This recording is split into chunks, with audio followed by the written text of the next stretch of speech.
నారాయణం నమస్కృత్య నరం చైవ నరోత్తమం దేవీం సరస్వతిం వ్యాసం తతో జయముదీరయేత్.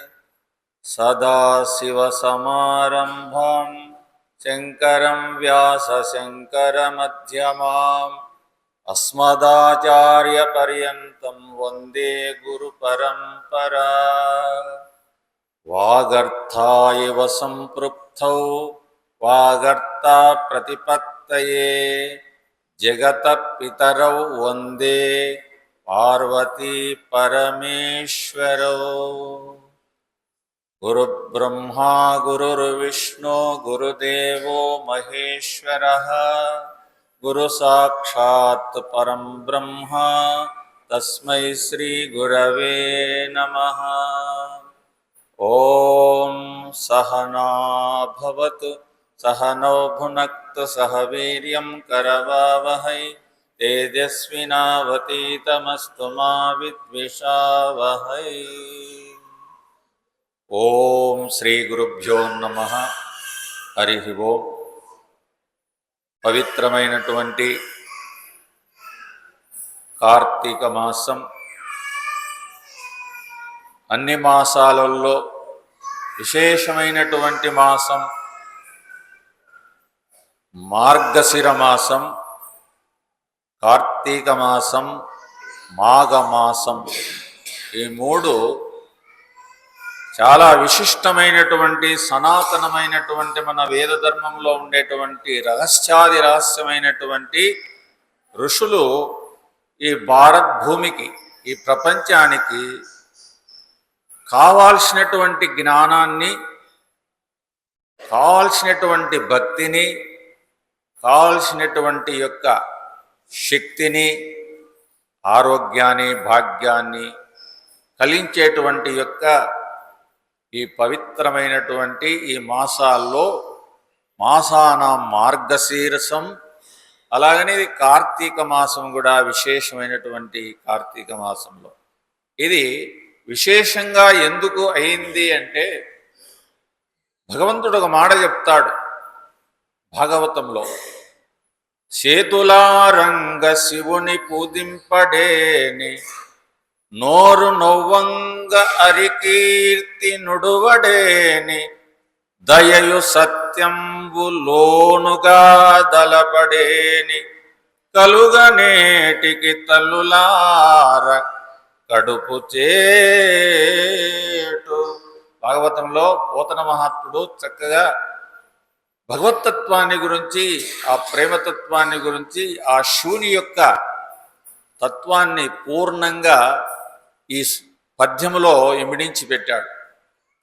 అలాగా ఈ పవిత్రమైనటువంటి ఇది ఎందుకో ఈ పవిత్రమైనటువంటిది ఆనందం చెప్పేదానికి ఏమిటి అంటే, ఆషాఢ శుద్ధ ఏకాదశి నుండి కార్తీక శుద్ధ ఏకాదశి వరకు ఈ సృష్టి పరిపాలించేటువంటి మహావిష్ణు స్వరూపమైనటువంటి సాత్వికమైనటువంటి శుద్ధ సాత్వికమైనటువంటి విష్ణు స్వరూపము ఈ తొలి ఏకాదశి నుండి ఈ ఏకాదశి వరకు, కార్తీక శుద్ధ ఏకాదశి వరకు ఆయన బ్రహ్మనిష్టలో ఉంటాడని.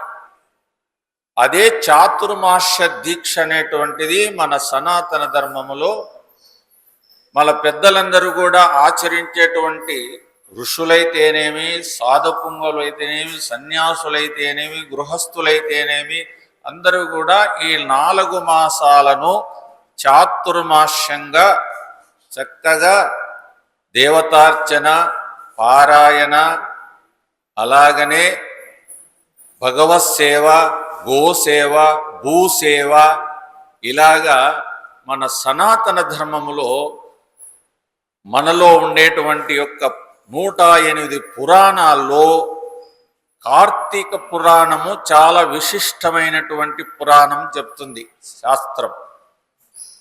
ఈ పురాణంలో ఉండేటువంటి గొప్పతనం ఏమిటి అంటే, భగవంతుణ్ణి మనము రూపము క్రియలేనటువంటి వాణ్ణి ఎలా అర్చించాలా అని మనకు సందేహం ఎక్కువ. మన ఎవరికి?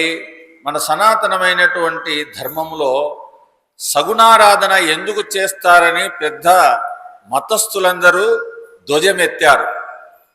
రకరకాలైనటువంటి మతస్థులందరూ వచ్చి భారతదేశంలో రకరకాలైనటువంటి మత కల్లోలాలను సృష్టించి మన మనస్సును, మన ప్రదేశాన్ని, మన దేశాన్ని, మన వ్యవస్థను అన్ని కొల్లగొట్టారు. అయితే దీన్ని నిలుపుకొండేటువంటి పవిత్రానాం సాధూనాం వినాశాయ దుష్కృతాం ధర్మ సంస్థాపనార్థాయ సంభవామి యుగే యుగే అని అవతార పురుషులైనటువంటి చిదానందపురి స్వామి అటువంటి అవతార పురుషులందరూ కూడా ఈ భూపైకి వచ్చి మన ధర్మాన్ని రక్షించేదానికి, మన సంస్కృతిని కాపాడేదానికి, దేశ ప్రజలను 33 కోట్ల దేవతలను అందరినీ గుర్తు చేసేదానికి 84 లక్షల జీవరాశులను అన్నిటినీ ఎలాగ పోషించాలా, ఎలాగ ప్రేమించాలా అనేటువంటి మన సనాతన ధర్మం చెప్పింది. అందుకే ఈ కార్తీక మాసములో చేయాల్సినటువంటిది ఇంటి ఇల్లాలకు చాలా కర్తవ్య కర్మ. ఏంటి అంటే బ్రహ్మముహూర్త కాలంలో లేచి గోరువెచ్చ నీళ్ళు, చల్ల నీళ్ళైనా పోసుకుంటే మంచిదే, కానీ బ్రహ్మముహూర్త కాలం 4 గంటలకు లేచి చక్కగా స్నానం చేయాలి. అది అమృత స్నానం అని చెప్పింది శాస్త్రం. ఎందుకు అమృత స్నానం అయిందంటే ఆ గంగలో ఆ గంధర్వులైనటువంటి వారు 2 నుండి 3 వరకు గంధర్వులు, ఋషీశ్వరులు అందరూ ఆ నదిలలో స్నానం చేసి బ్రహ్మనిష్టలో పోతుంటారు. ఆ గంగ మనకొంత కాలువల రూపంలో, నదుల రూపంలో వస్తూ ఉంటుంది.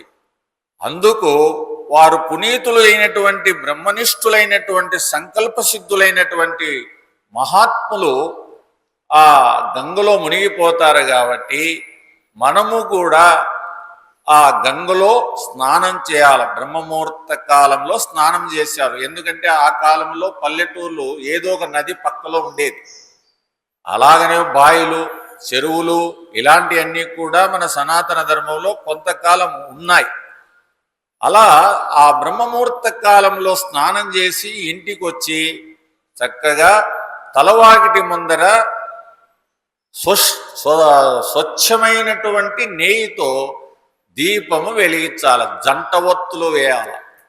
జీవాత్మ పరమాత్మని అవి వేసి వెలిగించి ఇంటిలో పోయి ఇష్టదేవతనైనటువంటి వారికి సాలగ్రామం ఉంటే పూజ చేయాలా, లేకపోతే శివుడి పూటమైనా ఉన్నా ఏదైనా పూజ చేయాలి. పూజ చేయలేకపోతే ఒక దండం పెట్టాలి. ఇలాగా ఈ మాసమంతా ఎవరైతే నిష్ఠతో చేస్తారో వారికి ఆరోగ్యము, భాగ్యము, సంతతి అన్నీ కూడా సమకూరుతాయని శివపురాణము చెప్తా ఉంది. ఈ పురాణాలు చదివే వాళ్ళు లేరు, ఇప్పుడు చేసేవాళ్ళు లేరు, ఏమీ లేరు. ఏంటంటే ఎందుకంటే అలసులు, మందబుద్ధులు, అల్పతరాయువులు, ఉగ్రరోగ సంకలితులు సుకర్మలు చేయజాలరు. వచ్చే కాలంలోనే వ్యాసుల వారు ఒక మాట చెప్పారు. ఏంటంటే అలసులు, మందబుద్ధులు, అల్పతరాయువులు, ఉగ్రరోగ సంకలితులు, అన్ని రోగాలే. ఇప్పుడు చూస్తే ఒక 10 సంవత్సరాల నుండి మొదలైనాయి అన్నీ రోగాలే. ఒక్క వ్యక్తి కానీ ఆరోగ్యంగా ఉన్నాడని చేతులెత్తండి. ఎవరి దగ్గర లేదు, జవాబే లేదు. అందరికీ రోగాలు ఉన్నాయి. కాబట్టి ఆ రోగాలను పరిమార్చాలంటే చక్కగా మనం ఆచరణ చేయాలి. ఆచరణ చేసేదానికి కార్తీక మాసాలు ఇవన్నీ వస్తుంటాయి, మన సనాతన ధర్మంలో వస్తూ ఉన్నాయి. అయితే అలా చేయకపోతే ఏంటి అంటే చక్కగా ఈ మాసంలో ఏకాదశి రోజు, ఏకాదశి కార్తీక ఏకాదశి రోజు చక్కగా తెల్లారుజామున అర్చన చేసుకొని జంగమదేవులు వాళ్ళ గ్రామంలో ఉంటే జంగమదేవులను ఆహ్వానించాలి. అంటే భోజనానికి ఆహ్వానించి చక్కగా ఆ శివాలయంలో ఉండేటువంటి ఉచిరీక చెట్టు కింద భోజనం అక్కడే తయారు చేసి భోజనం ఎంత శక్తిదైనట్టు వాళ్ళకు పెట్టి చక్కగా ఆ ఉశ్రీక దేవతకు చక్కగా ఆ అమ్మ ఆయువు ఆరోగ్య ఐశ్వర్యాలు మాకు ప్రసాదించమని పూజ చేసి, ఆ పూజ చేసేటప్పుడు సాలగ్రామం ఉంటే సాలగ్రామముతో ఆ యొక్క లింగాయకులైతే పూజ చేసి ఆ నైవేద్యం ఇచ్చి 11 మందికి దానం చేయాల గృహస్థుడైనటువంటి వాడు. అన్నదానం, దాన్నే వనభోజనము అని చెప్పారు. అందుకే ఉశ్రీక చెట్టు కింద ఎందుకు కూర్చోవాలా, ఎందుకు చేయాలంటే దాంట్లో మహాశక్తి అయినటువంటి పార్వతీ పరమేశ్వరులు ఆవరించి ఉంటారని ఈ నెలంతా. అందుకే పవిత్రమైనటువంటిది. ఎక్కడైనా పుణ్యములో పుణ్యక్షేత్రాలలో ఉండేటువంటి ఉసిరిక చెట్టు ఉందంటే అక్కడ ఎక్కువ పవిత్రత ఉంటుందని. మా ఆశ్రమంలో చాలా 4-5 చెట్లు ఉండేవి. అమ్మగారు అంతా దగ్గర పెట్టి, ఏర్ల దగ్గర పెట్టి అంతా కాల్ చేసినారు. ఇప్పుడు 2 ఉన్నాయి, అవి కూడా మూలుగుతున్నాయి. అంటే చెట్టుకు నీళ్లు పోసేవాళ్ళులే, చెట్టు కింద మాత్రం దీపం మాత్రం పెడతారు. అలాగా మన సాంప్రదాయంలో ఉండేటువంటిది ఏంటంటే దీపజ్యోతి పరబ్రహ్మ. కాబట్టి ఈ నెలంతా ఎవరైతే క్రమంగా గృహస్థులైనటువంటి వారు, అమ్మగారు ఎవరైతే జ్యోతిని వెలిగిస్తారో, జ్యోతి స్వరూపమైనటువంటి పరమాత్మను ఎవరు దర్శిస్తారో వారికి అష్టైశ్వర్యాలు కూడా ఆ ఇంట్లో తిరుగుతాయని. అయితే ఈ ఏకాదశి పవిత్రం ఏంటంటే ద్వాదశి రోజు ముత్తైదులైనటువంటి వారు 11 మంది, 9 మంది, 27 మంది, 21 మంది, 108 మంది ముత్తైదులను శక్తిదైనట్టు మన సంప్రదాయంలో ఉండేటువంటిది ఏంటంటే ద్వాదశి రోజు చక్కగా తులసి పూజ చేయాలి. తులసి పూజ చేసి పిండుంటలన్నీ పెట్టి చక్కగా వస్త్రాలు, చీరలు ఇవ్వచ్చు, జాకెట్లు ఇవ్వచ్చు. అలాగ తాంబూలముతో అందరినీ 9 మందిని, 11 మందిని, 27 మందిని ఇలాగా చెట్టు చుట్టూరు కూర్చోబెట్టి ప్యారంటం అంటారు. ఆ పూజ చేస్తే వాళ్లకు ముత్తైద సావు తప్పకుండా వస్తుందని జలంధరుడు చెప్పినటువంటి దాంట్లో కథలో వస్తుంది. తప్పక ఈ మాసములో ఏ రోజైనా 30 రోజుల్లో తులసి పూజ చేయండి. ఎవరింటి దగ్గరైనా తులసి చెట్టు ఉందంటే వారికి అష్టైశ్వర్యాలు ఉంటాయి, దరిద్రం రాదు. ఇంకోటి ఏంటంటే దుష్టశక్తులు ఆ ఇంటిపైన ఆవరణంలో ఉండవు. ఈ తులసి సంప్రదాయంలో మన సనాతన ధర్మంలో ఉంది. కాబట్టి తులసి పూజ స్త్రీలు చేయాలి. అయితే పురుషులు ఏం చేయాలా? పురుషులు బ్రహ్మముహూర్త కాలంలో లేచి ఇష్టదేవుని మంత్రం, గురుమంత్రాన్ని, భగవద్గీతను, శివార్చనను, సాలగ్రామం ప్రతి ఇంట్లో ఉండాలి. అది బద్రీ కేదార్ అక్కడ పోయినప్పుడు నదిలో వస్తుంటాయి. ఆ నదిలో ఒక యతీశ్వరుని చేత తీసుకుంటే సాలగ్రామం పవిత్రమవుతుంది. అది ఆ యాత్ర పోయినప్పుడు ఒక సాలగ్రామం తెచ్చుకొని ఇంట్లో పెట్టుకోవాలి. అంగుష్టం అంత ఉండాలి, పెద్దది పెట్టుకోకూడదు. 3 అంగుళాలు 4 అంగుళాలు లేకుండా అంగుష్టం అంత ఇంత ఉండాలి. పెట్టుకొని ఇంట్లో ఒక గిన్నెలో పెట్టుకొని సోమవారము సాలగ్రామ పూజ చేస్తే వాళ్ళ ఇంట్లో దరిద్రమే ఉండదు. ఇది కర్ణాటకలో ఎక్కువ సాంప్రదాయం ఉంది. బీద వాళ్ళ ఇంట్లో కూడా ఉంటుంది. సాలగ్రామం ఇంట్లో పూజ చేసుకోవాలి. ఫోటోలు గీటోలు అన్నీ పెట్టుకోవచ్చు, కానీ సాలగ్రామం అనేటువంటిది ఇంట్లో చాలా పవిత్రమైనటువంటిది. ఇంట్లో పెట్టుకొని పరమేశ్వరునికి ఆ రూపంలో ఉండేటువంటి నాగేంద్రహారాయ త్రిలోచనాయ భస్మాంగరాగాయ మహేశ్వరాయ నిత్యాయ శుద్ధాయ దిగంబరాయ తస్మై నకారాయ నమః శివాయ అని ఈ ఒక్క శ్లోకాన్ని అనుకొని నీరు పోస్తే తప్పకుండా ఆయన కరుణ ఇస్తారు. అయితే 2వ స్థానం ఏంటంటే గంగను పోస్తే ఆయనకు ప్రీతి. తర్వాత ఉటవృక్షము లాంటిది బిల్వవృక్షం ఉండాలి. అది పుణ్యముండేటువంటి స్థలాలలోనే జన్మిస్తుంది. కాబట్టి నయనాలప్ప క్షేత్రంలో బ్రహ్మానందాశ్రమంలో తులసి ఎలాగా ఉందో తులసి తక్కువగా ఉంటుంది, బిల్వ వృక్షాలు విపరీతంగా ఉంటాయి. అందుకే ఇక్కడ అన్నము కరువే ఉండదు, అన్నాహారాలు పూర్ణంగా ఉంటాయి. కాబట్టి ఈ బిల్వ వృక్షం ఉండేవాళ్ళు 4 వారాలలో సోమవారము 3 బిల్వాలు పెట్టండి. త్రిదళం త్రిగుణాకారం త్రినేత్రంచ త్రియాయుధం జిజన్మ పాప సంహారం ఏక బిల్వం శివార్పణమని ఆ సాలగ్రామం మీద 3 బిల్వాలు పెట్టండి. అట్లా 4 వారాలు చేయండి. చేస్తే శివుని కటాక్షం మనకు తప్పకుండా అనుగ్రహం, కనీసం స్వప్నములోనైనా దర్శనమిస్తాడు. ఈ భక్తిపూర్వకంగా మనం ఎప్పుడైతే చేస్తామో చూడని అన్నీ చేస్తాం, కాఫీ తాగుతాం, సెల్లు చూస్తాం, నేను పౌడర్ వేస్తాం, అన్నీ వేస్తాం. దేవతార్చన చేయాలంటే ఏమనిపిస్తుంది? యాండాడు దేవుడు, ఆడు దేవుడు ఉంటే ఎట్టెందుకు చేస్తాడు మమ్మల్ని, మాకెందుకు ఈ రోగాలు తెప్పించినాడు? ఏమి తిడతారండి, మన హిందువులలోనే ఎక్కువ తిడతారు, కొన్ని మతాలలో అట్లా తిట్టారు. ప్రార్థన చేయాలా, ప్రార్థన చేస్తాం, పెద్దలు చెప్పారు ఆచరిస్తాం. మన వాళ్ళకే ఎక్కువ నిందన చేస్తారు. పరమాత్మను నిందన చేస్తే పాపం వస్తుంది, పుణ్యం రాదు. కాబట్టి ఆ భావాన్ని రానియాకండి. ఆ భగవంతుని తెలుసుకుంటే నీ దగ్గర శక్తి లేదు. ఎందుకంటే ఎన్ని జన్మాలుంటో నీవు ఊడకపోయినావు మాయాశక్తిలో. 84 లక్షల జీవరాశుల గర్భాలలో విపరీతంగా ఇష్టంగా తిరిగేచ్చినావు. ఆ మైలంతా పట్టింది కాబట్టి ఆయన మాట అంటేనే కోపం, ఆయన పేరెత్తుతేనే పాపం. ఇంత మాలిన్యము మనకు చుట్టుకొనింది కాబట్టి ఆ గర్భనరకాన్ని మనం అనుభవించాం. కాబట్టి పరమేశ్వర, నన్ను ఈ జన్మకిచ్చావు, ఇంకా నేను ఎప్పుడే కానీ అపరాధము చేయనని నీ మనస్సారా నువ్వు ప్రార్థన చేయండి.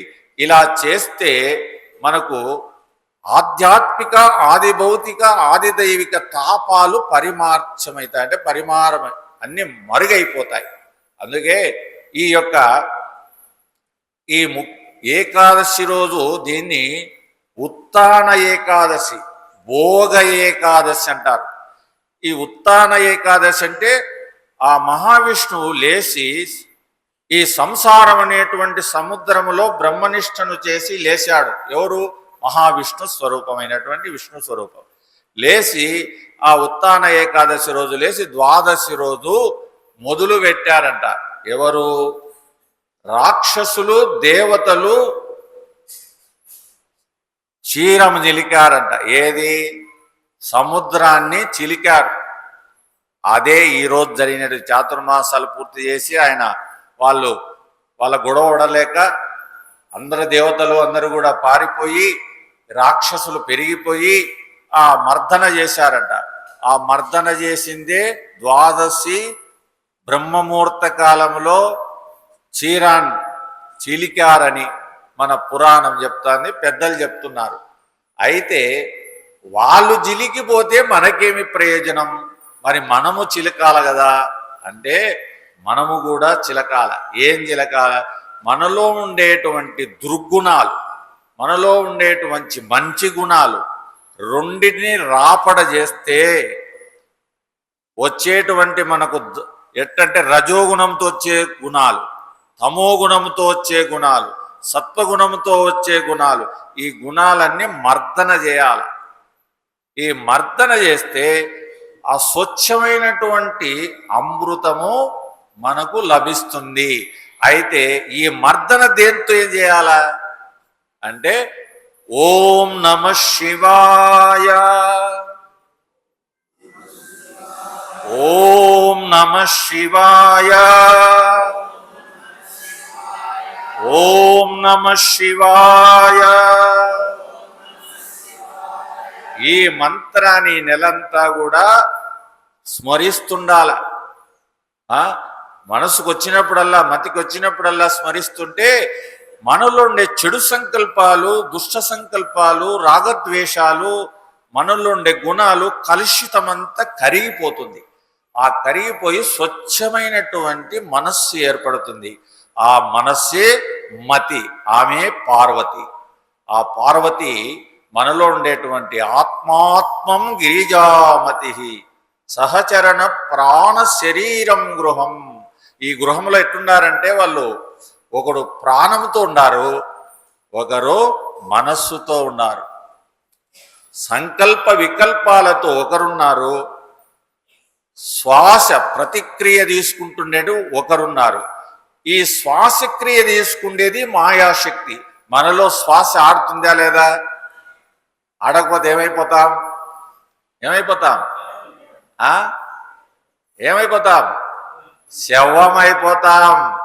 శ్వాసగిన తీసుకుండేది వదలలేని లేని జరగలేదనుకో ఏమైపోతాం? శవం. 2 సెకండ్లు కూడా 10 నిమిషాలు కూడా నీ ఇంటి బంగ్లా ఉన్నా, నీది కొత్త మేడన్నా, గెట్ అవుట్. ఎవరు బయట పెట్టేస్తారు? నీ బంధువులు, నీ పిల్లలు అందరూ కూడా బయట పెట్టేస్తారు. ఆ శ్వాస అమ్మవారు ఈడా పింగళ సుసుమ్మనాడుని నడిపిస్తుంది. రాజ్యాన్నంతా, ప్రపంచాన్నంతా కూడా ఆడిస్తూ ఉంది. శ్వాస రూపంలో ఉంది అమ్మవారు. అందుకే ఆ అమ్మవారి దగ్గర అయ్యవారు ఉన్నారు. అయ్యవారు అంటే మన మేధాశక్తి అంటారు, దాన్నే ఆత్మశక్తి అంటారు. అది ఆత్మశక్తి మనలో ఎలా పనిచేస్తుంది ఈ ఉపాధిలో అంటే ఆ మనస్సు అనే భావము చేత చేస్తూ ఉంది. ఆ మనస్సు అనేటువంటిది కదులుతూ ఉంది. అందుకే శ్వాస ఆడితే మనస్సు ఉంది, మా శ్వాస లేకుంటే మనస్సు లేదు. ఈ మనస్సు ఆధారముతో శ్వాస నడుస్తూ ఉంది అనుకుంటున్నాం, కానీ శ్వాస నడిస్తే మనస్సు ఉంది. కానీ ఈ మనస్సు అనేది ఈ శ్వాస ఆగిపోతే మనస్సు లేదు. అయితే మనకెప్పుడు ఈ మనస్సుతో మనకెప్పుడు తంట జరుగుతూ ఉంది అంటే జాగ్రత్త అవస్థ అనేటువంటిది పంచ జ్ఞానేంద్రియాలు పంచ కర్మేంద్రియాలతో వ్యవహారం చేస్తున్నాం. సంసారం, ఈ దేహంతో సంసారం చేస్తున్నాం. ఈ జ్ఞానేంద్రియాలు జ్ఞానముతో కూడుకొండేటి, ఈ కర్మేంద్రియాలు కర్మతో కూడుకొండేటి. ఈ రెండిటితో సంసారం చేస్తున్నాం. అందుకే దీనిలను కన్ను చూస్తూ ఉంది, చెవు వింటా ఉంది, నోరు మాట్లాడుతుంది, పాదం నడుస్తూ ఉంది, చేయి కదులుతూ ఉంది. ఎవరి శక్తి అంటారు? నీ శక్తే? నా శక్తే? ఎవరి శక్తి? పరమాత్మ శక్తి. ఆ పరమాత్మ శక్తి నడిపిస్తూ ఉంది కాబట్టి నీ చేయి కదులుతూ ఉంది, నీ కన్ను చూస్తూ ఉంది. ఇంతకన్నా ప్రత్యక్ష ప్రమాణం ఇంకొకటి కావాలనా? అందు కాబట్టి పరమాత్మ శక్తి మనలోనే ఉన్నారు. అందుకే దీని ఆత్మాత్మం గిరిజామతి సహచరణ ప్రాణ శరీరం గృహం పూజాతే విషయోగ భోగరచన నిద్రా సమాధి స్థితి. భగవంతుడు ఎప్పుడు మనను కాసుకొని ఉన్నాడు, కానీ మనము భగవంతుని దగ్గర లేవు. ఎక్కడున్నాం? దారేషణ ధనేషణ పుత్రేషణ, దారేషణమణి ధనేషమణి పుత్రేషమణి శబ్ద స్పర్శ రూప రస గంధాలనేటువంటి ఒలలో చిక్కిపోయినాం. ఈ మాయాశక్తి ఒల వేసింది మన పైన, విసిరింది. మిమ్మల్ని మేము ఆడిస్తున్నాను, అందుకే ఆడిస్తా ఉంది ఆ మాయాశక్తి మన దగ్గర. అది ఎవరు? అమ్మవారి శక్తి. కాబట్టి అమ్మవారిని ఎప్పుడు కూడా మనము ఆరాధించమని చెప్పింది. చూడు, దేవీ నవరాత్రులు 9 రోజులు ఆమెను 9 రకాలుగా ఆరాధించాం. మన సంస్కృతి ఎంత గొప్పదండి! ఎన్ని రూపాలలో పరమాత్మను స్మరిస్తున్నాం. 33 కోట్ల దేవతలతో ఉండేటువంటి దేవతలందరినీ కూడా మనం ఆరాధిస్తున్నాం. ఎంతో ఇష్టం. ఎందుకంటే మన బుర్ర మన తెలివికి తగినట్టు దేవతను పట్టుకోవచ్చు. ఒక్కొక్కరికి ఒక దేవత మీద మనస్సు కుదురుతుంది. ఒకడు శివుడు అంటే ప్రాణం, అమ్మవారంటే ప్రాణం, ఆంజనేయుడు అంటే ప్రాణం. ఇలాగే ఒక్కొక్కరికి ఒక దేవత ఉంటుంది, కానీ అందరు దేవతలు అమ్మవారే. కాబట్టి అట్లాగా మన సనాతన ధర్మములో ఇంతమంది దేవతలను ఇష్టంగా కొలుసుకోమని చెప్పారు. కాబట్టి ఈ విధంగా ఉండేటువంటి ఈ మనస్సు అనేటువంటిది పాపము పుణ్యము రెండు చేస్తుంటుంది. పాపం చేస్తుంటుంది, పుణ్యం చేస్తుంటుంది. పుణ్యం పనులు పలుకుతుంది, పాపం పలుకులు పలుకుతుంది, రెండూ పలుకుతుంటాయి. అందుకే నా కర్తృత్వం నా కర్మాని లోకస్య సృజతే ప్రభు. భగవద్గీత చెప్తాంది, నా కర్తృత్వం నా కర్మ అని.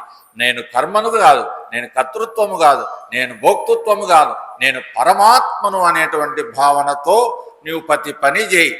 లెటిన్ గడువు, ఇంట్లో వంట చేయి, పేడది, గుడ్డలు ఉతుకు, ఏ కర్మ చేస్తున్నా నా కర్తృత్వం నా కర్మ అని, నేను పరమాత్మ కొరకే చేస్తున్నాను ఈ కర్మను, వేరే కాదు అని.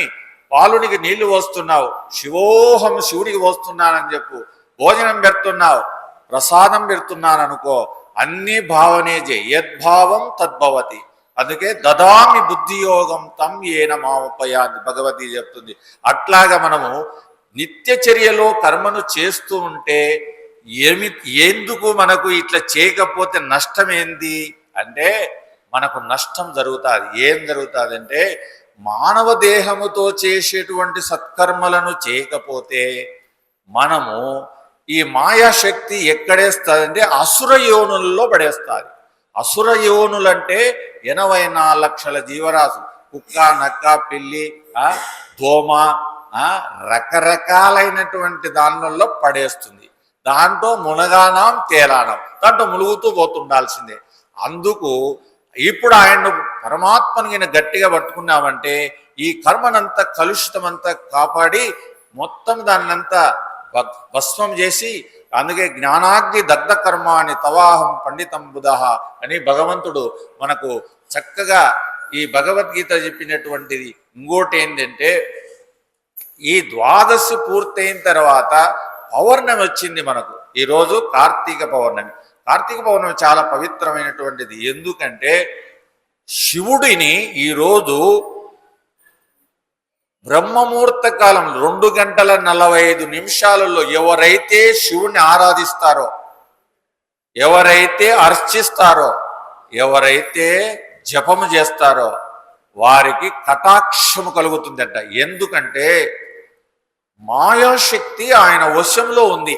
అందుకే త్రిపురాసుర సంహారం చేశాడంట ఆయన. త్రిపురాలంటే మూడు పురాలు: జాగ్రత్త, స్వప్న, సుసుప్తి, దారేసిన, ధనేసిన, పుత్తేసిన, తమోగుణం, రజోగుణం, సత్వగుణం, అన్ని త్రిపురాలన్నీ ఖండించేసినాడంట. అందుకే ఆయనకు రూపం లేకుండా పోయిందంట. అందుకే శివుడికి రూపం లేదు, కానీ లింగాకారంలో ఉన్నాడు, లింగ స్వరూపంగా ఉన్నాడు. ఆ లింగం అంటే ఏంటంటే మనకు రహస్యమైనటువంటిది గురువులు చెప్తారు. ఏం చెప్తారంటే, శివాలయంలోకి పోతాం, శివాలయం పోయినాక భక్తుని దర్శించాల. ఆ భక్తుడు ఎవరంటే, కొన్ని కోట్ల జన్మలెత్తి తపస్సు చేసినటువంటి నందీశ్వరుడు, ఒక మహా ఋషి, మహాయోగి చేసి శివుని సాక్షాత్కారాన్ని పొంది అనుగ్రహాన్ని పొందినాక నీకు ఏమి కావాలని వరం అడుగుతాడు. అడిగితే, అయా నేను ఎన్ని జన్మాలెత్తినా, ఎన్ని దేహాలతో వచ్చినా నీ గర్భగుడిలో ఉండేటువంటి నీ శివలింగం పైన, నీ త్రినేత్రమైనటువంటి జ్ఞాననేత్రం పైన నా దృష్టిని ఉంచు అని ఆయనను మనము నందీశ్వరుడిగా కొలుస్తుంటాం. అందుకే నందీశ్వరుణ్ణి దాటేటప్పుడు నందీశ్వరుణ్ణి ముందు నమస్కరించి వారలుంటి ముక్కాల, ఇట్లా క్షమాపణ చెప్పి ముక్కాల. ఆ లోపలికి పోవాలి. ఆ లోపల దృష్టి అయితే ఈయన పర్మిషన్ ఇచ్చి, అంటే ఎందుకంటే ఆయన నిష్ణాతుడు కాబట్టి ఆశీర్వదిస్తాడు, భక్తుడు కాబట్టి ఆశీర్వదించి లోపలికి పోవాలి. ఆ లోపల మనకు పానిమఠం ఉంది. ఆ పానిమఠం కింద పానిమఠం ఉంటుంది. ఈ ప్రపంచం అనేటువంటి పానిమఠంగా తయారు చేసుకున్నాడంట ఎవరు? పరమశివుడు. ఆ పానిమఠం మీద శివలింగం నిలబడిందంట. అయితే భౌతికమైనటువంటి అది ఒక ఉపమానం. పారమార్థికమైన ఉపమానం ఏం తెలుసా? మన ప్రాణము ఆధారముతో లింగ రూపంలో మనస్సు, మన శరీరంలో పానిమఠం, శరీరం అంతా ఒక పానిమఠం. దీంట్లో శ్వాస ఆడుతుండేది అమ్మవారు, దానిపైన శివలింగం మనస్సు. ఈ రెండిటిని కలపమని చెప్తుంది త్రిపుటి. అంటే 3 గుణాలను కలిపేసుకో, నువ్వు ఎన్ని జన్మాలు ఎత్తుతావు, భగవంతుని కోసం నువ్వు తప్పించు అని త్రిపురులైనటువంటి ముగ్గురిని యొక్క ఈ మనలో ఉండేటువంటిది ఆ త్రిపుటమైనటువంటి రజోగుణం, తమోగుణం, సత్వగుణం అనేటువంటి దానిలన్నిటినీ త్రిపురాలను అర్పణ చేసినాడని ఈ కార్తీక పౌర్ణమి రోజు విజయోత్సవం పొందిన తర్వాత గౌరీదేవి వచ్చిందట. వచ్చి గౌరీదేవి ఆ మహాత్ముని ఆ వెలుగును చూసి ఈ ప్రపంచమంతా ఆ కళను, ఆ ఆనందాన్ని, ఆ తేజస్సును జిట్టి దౌలుతాదని అమ్మవారు జిట్టి తీసిందట పరమేశ్వరునికి. ఆ దోరణాలు, అందుకే మనం కొత్త ఇళ్ళు కట్టినాక ఏం కడతారు? మాడాకులు, జిట్టి దోసానికి కడతాం మనం, అలంకారానికి కాదు. అలాగే అందరినీ కట్టిందంట. ఆ రోజు ఈ పౌర్ణమి రోజు ఆమె ఆ జిట్టి తీసిందంట. ఎవరు? గౌరీదేవి, పార్వతీదేవి. అంత పవిత్రమైనటువంటి ఆ తేజస్సుతో మా భర్తకి ఎక్కడ జిట్టి తగులుతుందని ఆమె భ్రమ. ఆయన సృష్టికర్త, కానీ అంత ప్రేమతో చేసింది అని సేవ అంతగా. అటువంటి యొక్క ఈ కార్తీక పౌర్ణమి రోజు చాలా పవిత్రమైనటువంటి పౌర్ణమి. అమ్మలారా, అయ్యలారా అందరూ దయచేసి ఈ కార్తీక మాసం మళ్ళా రాదు, మళ్ళా సంవత్సరం 11 నెలలు దాటాల. దాటితే కానీ నువ్వు ఉంటావో ఊడిపోతావో తెల్దు, ఏ టైంలో ఏమైపోతావో తెల్దు. ఒక అమ్మగారు చెప్పారు నాకు మొన్న, ఒక ఆమె వచ్చి 98 ఏళ్ళు అయినాక ఆమె గుజరాత్లో ఉంది. వాళ్ళ మనవుడు ఇక్కడికి వచ్చినాడు. గుజరాత్లో ఉండి, నాయన కార్తీక మాసము ఫస్ట్ వారం పోతుందిరా, నేను ఫస్ట్ వారం పోయి శివుని దర్శించాలిరా అంటే, తిక్కమ్మ నువ్వు కళ్ళు కనపడవు, చేతులాడవు, నీకు నీ దేవాలయం దర్శనం అన్నారు. లేదు నాయన, దయచేసి ఒక్కరోజు నన్ను పంపి నాయన. అప్పుడు ఆయన ఏం చేసిన అంటే, వాడు బండి మీద ఎక్కించుకుంటున్నాడు. ఏమో ఆటోనో కారులో ఎక్కించుకోపోవచ్చు కదా, ఉండే మహారాజే. పోయింది,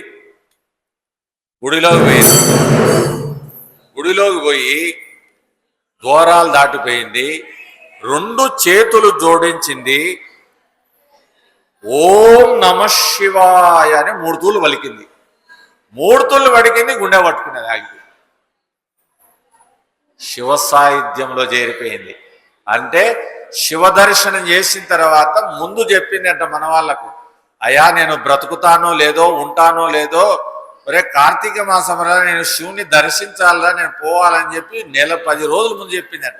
అయినా పోయి శివ దర్శనం చేసి శివునిలో ఐక్యమైంది. అంటే ఎంత విశ్వాసం ఉండాలా. 98 ఏళ్ళు వయసు అమ్మాయి. మనకి ఎంత వయసు ఉంది? 15 ఏళ్ళు, 30 ఏళ్ళు ఉన్నాయి. ఏమన్నా మనం పోతామా గుళ్ళకు? ప్రతి గ్రామములో శివాలయం ఉంది. ఎందుకు శివాలయానికి పోకూడదు? పోవాలి కదా. ఇప్పుడు అదే మతస్థులందరూ ఉన్నారు, వాళ్ళు ఎందుకు చర్చిలకు పోతున్నారు? మనం పోవాలి కదా, సుదీనాలలోనే పోవచ్చు కదా. లేలే అమ్మగారికి లేదు, లేస్తానే బెడ్డు కాపీ తాగాల, ఎప్పుడో చెల్లు చూసుకొని స్నానం చేయాలా, ఎప్పుడో మొగునికి అన్నం వండి పెట్టాలా. ఏమండి ఇదే ధర్మము? ఎందుకు పుట్టావు ఈ ప్రపంచంలో? ఎందుకు వచ్చినావు నువ్వు? ఆ కుక్క మాదిరి, నక్క మాదిరి, పిల్లి మాదిరి పుట్టలేదే. సమాజానికి వచ్చినావు కదా, నువ్వు సేవ చేసేదానికి వచ్చావు కదా. ఆహా లేదు అంటే చెప్పేవాళ్ళు లేదు, భయం లేదు, భక్తి లేదు, విశ్వాసం లేదు, ఏమి లేదు, గురువు దైవం లేదు, ఇవన్నీ మరుగైపోయినాయి. అంతా తమోగుణంలో బతికిపోతున్నాం. ఎందుకు మనకి ఇంట్లో శాంతి ఉంటుంది? లక్ష్మీదేవి ఎందుకుంటుంది? ఆరోగ్యం ఎందుకుంటుంది? ఇంట్లో ఉండేటువంటి సంతతి మన మాట ఎందుకు వింటారు? ఏం చేశావు నువ్వు? ఏ తపస్సు చేశావు? ఏ అర్చన చేసినావు? ఏ భగవంతుని ప్రార్థన చేసినావు? నీ మాట ఎందుకు వింటాడు అంటే లేదు, ఆ శక్తి లేదు, ఆ శ్రద్ధ లేదు. అందుకే మనకు పురాణాలు ఇప్పుడు టీవీలలో వచ్చా, చెల్లులలో వచ్చా, మహాత్ములు కొట్టుకొని నోళ్ళు పోతున్నాయి. ఏమన్నా ఒక్క పాయింట్ని పట్టుకొని మనం స్మరించవచ్చు కదా, విశ్వాసం పెంచుకోవచ్చు కదా. మా అమ్మగారు ఉన్నారు, ఒక అమ్మగారు చెప్తాను. అమ్మగారు గర్భము 3వ నెల నుండి 9 మాసాల వరకు విష్ణు సహస్రనామము, లలితా సహస్రనామము, శివుని సహస్రనామము వింటూనే ఉన్నది నిద్ర వచ్చేంత వరకు. ఎంత ఓపికైనా మనకు బోరు కొడతాది.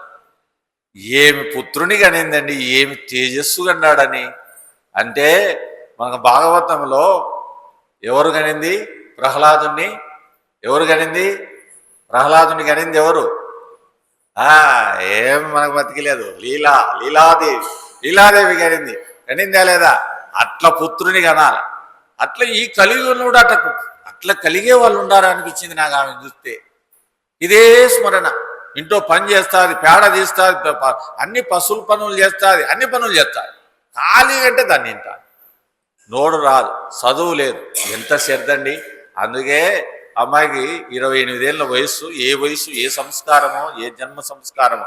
అలాగే వీరుడి కంటే వాడికి ఎంత సంస్కారవంతుడైతాడో, రేపు ఈ దేశాన్ని పరిపాలిస్తాడో, ఏ జ్ఞాని అవుతాడో, అలాగా మనము కూడా అట్లా సమాజానికి పిల్లలను సంస్కరింపజేసేదానికి దైవ కార్యాలు, దేవతార్చన, ఈ పురాణాలు ఇవన్నీ కూడా స్మరణ చేస్తుండాల. అందుకే నీకు చేతులు ఇచ్చింది ఎందుకో మంచి కర్మ చేయి, పాదాలు ఇచ్చింది ఎందుకు దేవం గుడికి బొమ్మని, కన్నులు ఎందుకు ఇచ్చింది శివుణ్ణి చూడమని, అలాగనే మనకు చెవులు ఇచ్చింది మంచి భగవత్ నా, ఇలాగ అన్ని ఇంద్రియాలు ఇచ్చాడు భగవంతుడు. దీనిని సద్వినియోగం చేసుకుంటే ధన్యులు అవుతారు, సద్వినియోగం చేసుకోలేకపోతే జీవితం అంతా వ్యర్థమైపోతుంది. అందుకే చచ్చి పుట్టి శరవణ చచ్చులై చెచ్చర పుట్టునే పరులు చెప్పిననైనా నిదేచ్చిననైనా ఏమిచ్చిననైనా కానలకేగిన హరి ప్రబోధములని ప్రహ్లాదుడు చెప్పుకున్నట్లు మనం కూడా భగవంతుని యొక్క ఈ కార్తీక మాసం ఉండేది ఎన్ని రోజులు ఉంది? కొంచెమే ఉంది, 2 వారాలు ఉంది.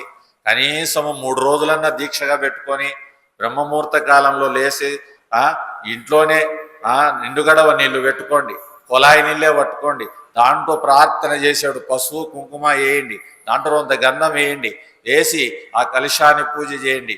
ఏమని? గంగే చ యమునే చైవ గోదావరి సరస్వతి నర్మదా సింధు కావేరి. అమ్మా నువ్వు ఇన్ని నదులలో నదులలో ఉండేదాన్ని ఈ గంగలోకి రామ్మా, నన్ను పునీతం చేయని ఆ భావం నువ్వు చేసి ఆ పైన చెంబులో నీళ్లు పోసుకోండి. 3 రోజులైనా చేయండి.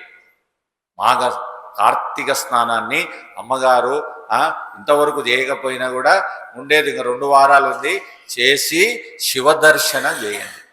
ఈ ఊర్లో ఉంటే గ్రామంలో ఉండే దేవత కొండి, లేకపోతే ఇంట్లోనే నమస్కారం చేసుకోండి. ఈ విధంగా చేసి మీ సంకల్పాలు నెరవేరేదానికి, మీకు ఆరోగ్యము భాగ్యం అన్నీ కలిగేదానికి శివానుగ్రహం కలుగుతుంది, శివ సాయుధ్యం కూడా కలుగుతుంది. శివుని ప్రార్థించండి. మహాపుణ్య రోజులు. అందుకే ఈ యొక్క మహాపుణ్య రోజులందరూ కూడా మహాత్ములందరూ కూడా చేసినటువంటి ఎన్నో ఉన్నాయి. చూడండి, పురాణము కార్తీక పురాణము ఈటీవీలో వస్తుంది. అమ్మగారి చదువురానులకు ఆ పురాణాన్ని వినండి. రోజు ఒక అర్ధగంట సెల్లులుంటే టచ్ సెల్లులలో దోస్తా ఉంది. మీరు చదువుకునేదానికి అర్థం కాదు, పెట్టుకొని మంచంలో వండుకొని కళ్ళు మూసుకొని వినండి. ఎవరెవరు మహాత్ములు, ఎంత మహనీయులు, ఎంత గృహస్థులైనటువంటి వాళ్ళు, ఎంత దరిద్రులు శివుని సాహిత్యాన్ని చేసి ప్రార్థన చేసి పునీతులైనారు. దాంట్లో ఉంటే మనకు వైరాగ్యం కలుగుతుంది, విశ్వాసం కలుగుతుంది, భక్తి కలుగుతుంది. కాబట్టి శివపురాణం చదువు వచ్చింటేనా శివపురాణం పారాయణ చేసుకోండి, చక్కగా శివార్చన చేసుకోండి, శివదర్శనం చేయండి. సోమవారం అన్నా శివదర్శనం బ్రహ్మముహూర్త కాలంలో 6:30-5:30 లోపల పోయి గుడికి పోయిరండి. 3 ప్రదక్షిణలు చేయండి. 3 చాలు. ఏంటంటే దారేశన, ధనేశన, పుత్రేశన, తమోగుణం, రజోగుణం, సత్వగుణం, అలాగనే దేహాభిమానం, అహంకారం, మమకారం ఇవన్నీ పండుమాయం చేయి స్వామి, నీ సన్నిధిలోకి నన్ను చేర్చుకొని 3 ప్రదక్షిణలు మౌనంగా కర్మేంద్రియాలు 2 జోడించి పాదములో పాదం వేస్తూ 108 పాదాల ప్రదక్షిణ చేస్తే మీకు అద్భుతమైనటువంటి శక్తి వస్తుంది, మీకు నిగ్రహ శక్తి వస్తుంది, భక్తి కలుగుతుంది, మీ సంకల్పాలు కూడా నెరవేరుతాయని శివపురాణం చేసుకోండి. సాక్ష్యం శివపురాణం ఉంది. కాబట్టి అందరూ కూడా ఈ చాతుర్మాసం అనేటువంటి మహాపుణ్య దినమైనటువంటిది. ఎందుకంటే గృహస్థులైనటువంటి వాళ్ళు చాతుర్మాసాల్లో చేసుకోవాలి. ఎందుకంటే ఇది చల్లకాలం, అనుకూలంగా ఉండేటువంటి కాలం. చేసుకునేంత వాళ్ళకు చేసుకునేంత. అందుకే పుణ్యం సంపాదించండి. పాపం ఎట్లా సంపాదించున్నాం? పుణ్యం సంపాదించాలా లేదా? ఎవడన్నా అతిథి కనపడితే, గుడ్డివాడు కనపడితే ఎంత ప్రసాదం పెట్టండి. ఇంట్లో అన్నం ఇంత ఉంటుంది, ఒక పెద్ద పెట్టండి.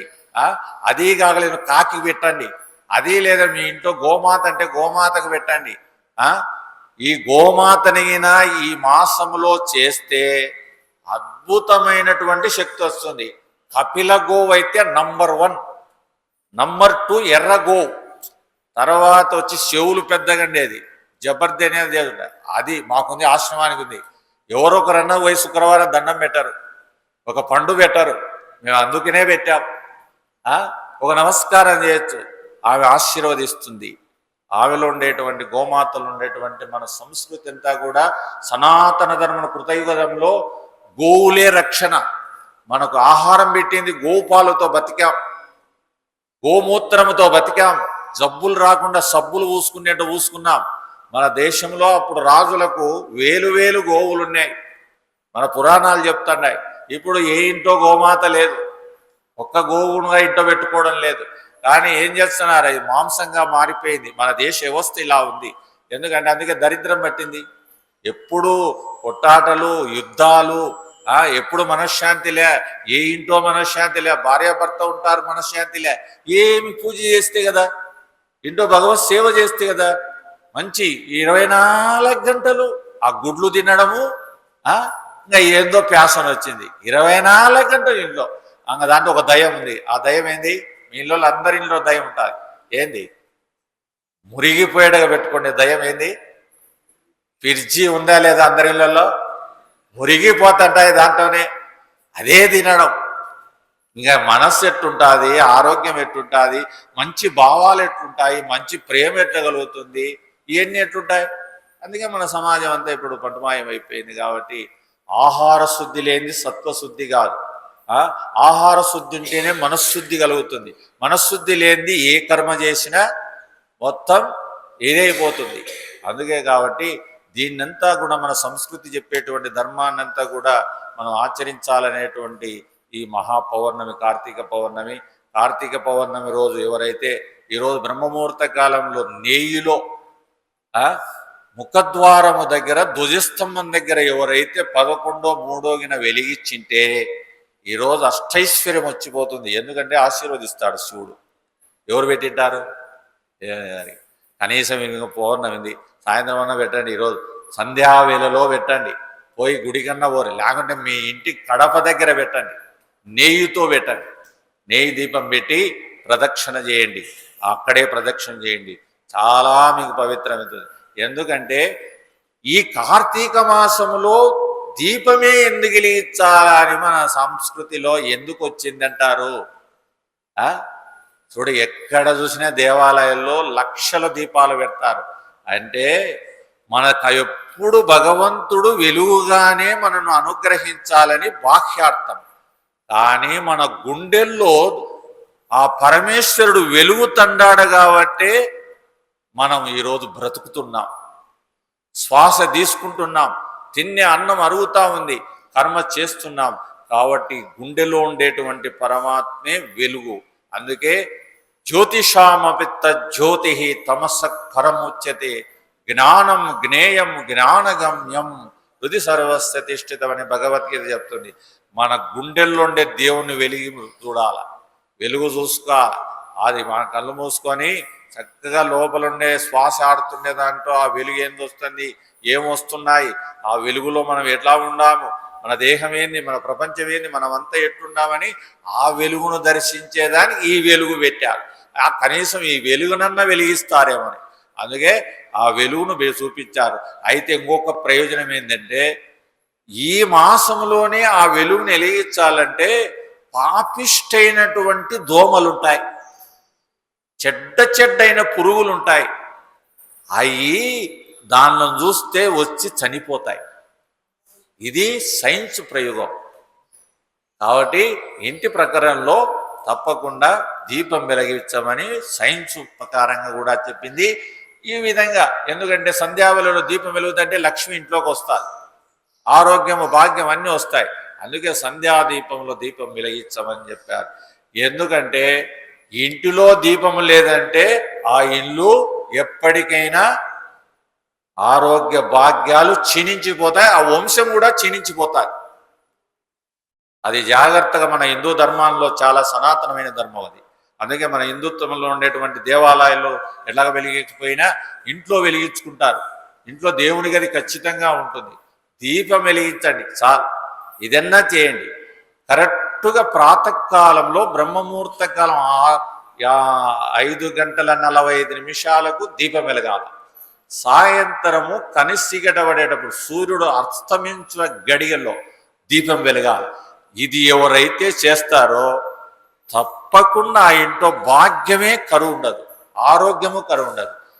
అందరూ చెప్పినట్టు వింటారు. అంత శక్తిని ఆ దీపానికి ఉండేటువంటి పవర్. కాబట్టి అది ఒక్కటైనా ఆచరించండి. పిల్లలకు, ముసలైన వాళ్ళు చేయలేరు కానీ పిల్లలు, మీ గృహ ఎట్టుంటుంది కదా, దాంట్లో దీపం వెలిగించండి, నమ్మకంతో చేయండి. భగవంతుడు ఎవరైనా ఏం పెట్టి వచ్చాదని కూడా పట్టించుకోకుండా పెట్టండి.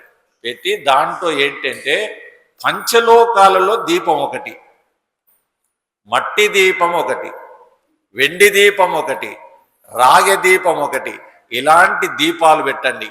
పెడితే మనకు కావాల్సినటువంటి శక్తి వస్తుంది. కానీ ఏ శక్తి లేదంటే మట్టి దీపం పెట్టండి. మట్టి దీపానికి మించిన దీపం లేదు. అందుకే పూర్వకాలంలో మట్టి దీపాలే పెట్టేవాళ్ళు.